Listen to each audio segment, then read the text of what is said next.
Good day, YouTube, and welcome to another episode of the Albino Rhino Beer Review. Today you have the Rhino, and I'm looking at a beer from BC. This is a beer from Central City Brewers and Distillers. This is Central City's Red Racer, RedRacerBeer.com. This is the Red Racer Copper Ale. So, Red Racer Copper Ale. Available at the beer store in single cans. So I was able to get myself a single can of this. It's 5% alcohol. Does it say anything on here? A light-bodied, easy-drinking ale with a pleasant, dry finish. Okay. Some awards.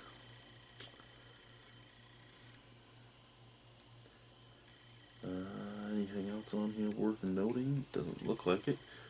Ooh, what's that stamp? Okay, produced on March 27th. Hey, Greg, there's a canned on date on here. March 27th, oh wait.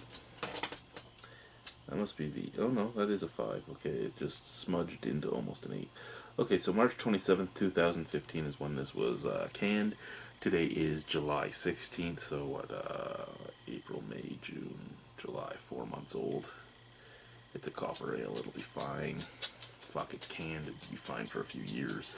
So, I've talked about this on a few other videos. I'm actually surprised that nobody's, none of the social justice warriors have gone after this logo of the girl with her skirt flying up, where you can see her garter and her panties, and her boobs are kind of showing with a big cleavage, and she has the red hair flowing, and she's on the bike, and I'm surprised nobody's said anything about that label yet. In all honesty, with all the other labels that are getting attacked right now, I'm surprised this one has not. I don't know if it's because it probably partially is, and I mean, I don't know why. I'm not even gonna go where I was gonna go. Not gonna say what I was gonna say. Ooh, that is a nice looking copper ale.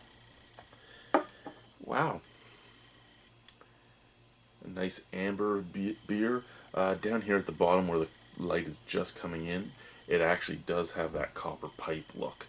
But up here it's a little more orangish, but still a very good looking beer, very copperish. The head faded super quick. The snap crackle pop is immense. But it was a big puffy head, and now it's pretty much gone.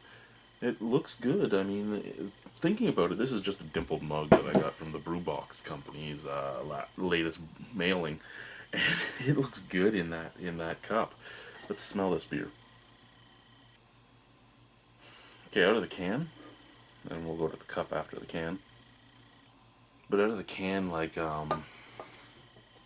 very toasty, like toasted rye almost. Toasted rye with some molasses. Nice sweetness too. That smells delectable out of the can.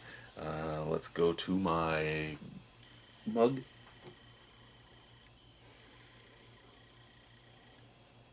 Okay, you know what? Actually, the smells are basically the same. It's just muted and dulled down out of the glass. But I mean, I'd expect that. There's nothing bowling at all. It's a full straight glass, so I kind of would expect that. Let's try the beer. Cheers. Oh.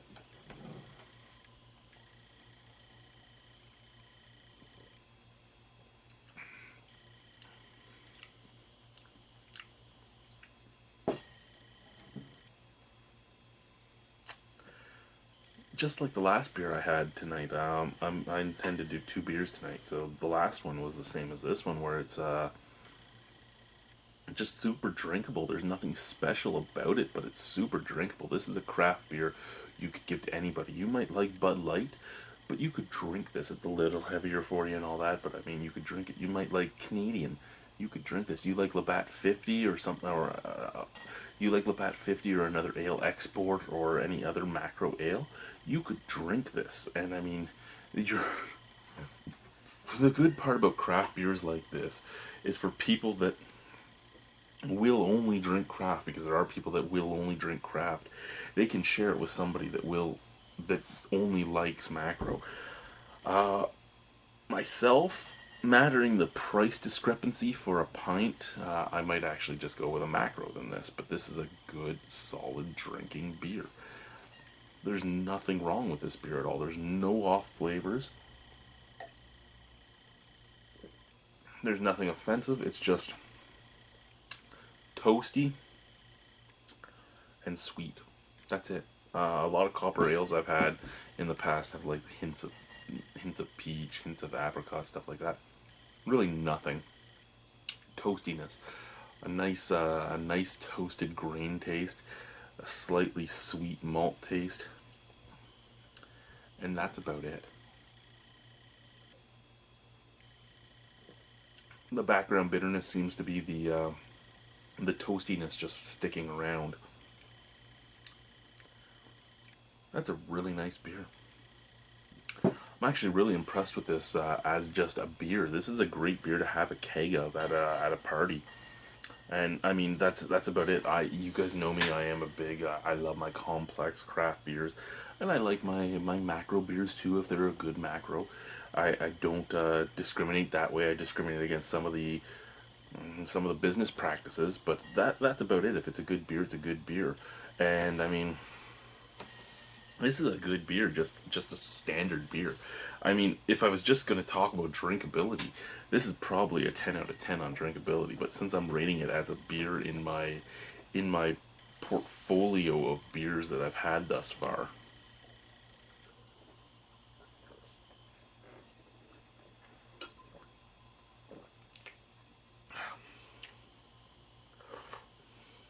I'd give it a 7.5.